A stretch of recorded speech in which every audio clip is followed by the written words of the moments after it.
hantavirus. Ano po ito?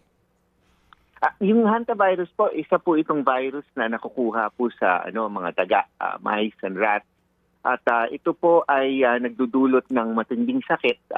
Dalawang klase po yan, yung tinatawag na hantavirus pulmonary syndrome at meron rin yung hemorrhagic and renal syndrome. Dalawang uri po ito. Actually, maraming different kinds of viruses depending kung nasaan sa mundo. Ito po ay isang pamilya ng mga viruses. At yun nga, nakakabahala dahil nakakamatay po ito. Opo, sige po.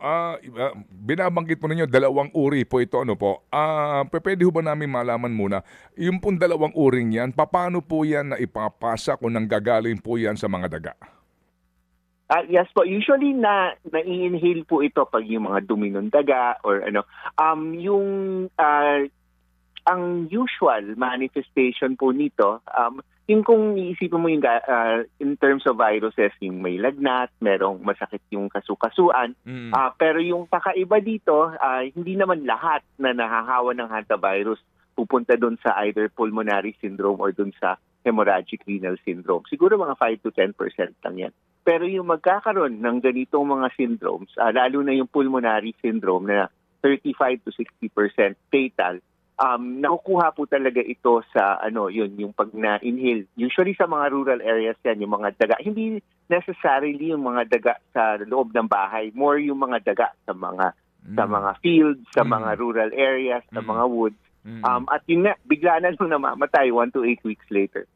Opo. When you say pulmonary, sa baga po ito. Kapag renal po naman, ito po ay sa kidney. Ano po, no?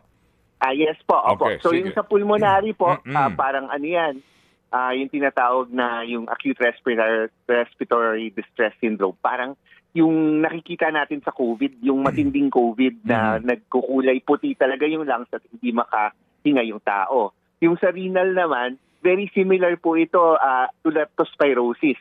Na pwedeng magkaroon ng yung renal failure at yun rin pwede rin dumugo na parang dengue. Opo. Pwede ho bang mahawa tao sa tao dito? Meron pong isang klaseng hantavirus, yung tinatawag na Andes virus. Yun lang po, sa madaming klase ng hantaviruses na nakakahawa from person to person. Yung more common ones ay yung hantaan, sinombre, madami po kasi may soul, iba-ibang pangalan under the hantavirus family. Isa lang po yung nakakahawa from human to human at yun po yung Andes. Opo. Meron na pong recorded yan sa ampong bansa? Sa US po, usually madami po talagang hantavirus at sa South America. Meron din po dito sa Southeast Asia. Actually, sa Pilipinas, nagkaroon na tayo ng 2 kaso ng hantavirus dyan sa San Lazaro. Actually, baka mas marami pa nga sa tingin nila pero napapagkamalan siyang dengue or leptospirosis. At meron pong pag-aaral na meron pong hantavirus dito sa Pilipinas.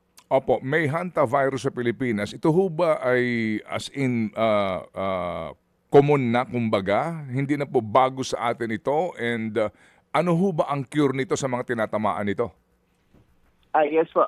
Yung hantavirus na na-detect po dito sa Pilipinas, ito po yung Asian strain na less deadly. Yung sa Americas po kasi 35 to 60% ang mortality. Dito sa Asia, it's about 1 to 15% dun sa mga nagkakaroon ng severe disease.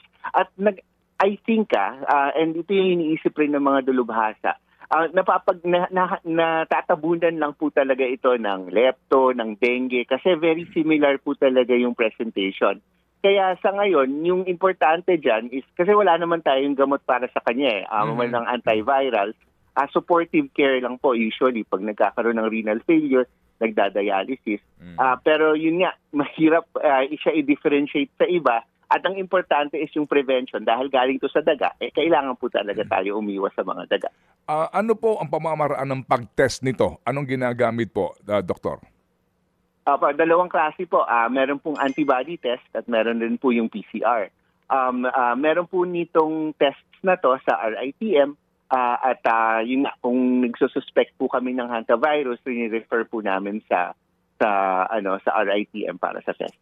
Mga kapatid, patuloy po kayong tumutok sa 105.9 True FM para sa totoong balita, impormasyon, music and entertainment. Mag-subscribe sa aming YouTube channel at podcast at sundan nyo kami sa Facebook, Instagram, X at TikTok sa True Network PH. Bisitahin din po ang aming official website, truefm.ph.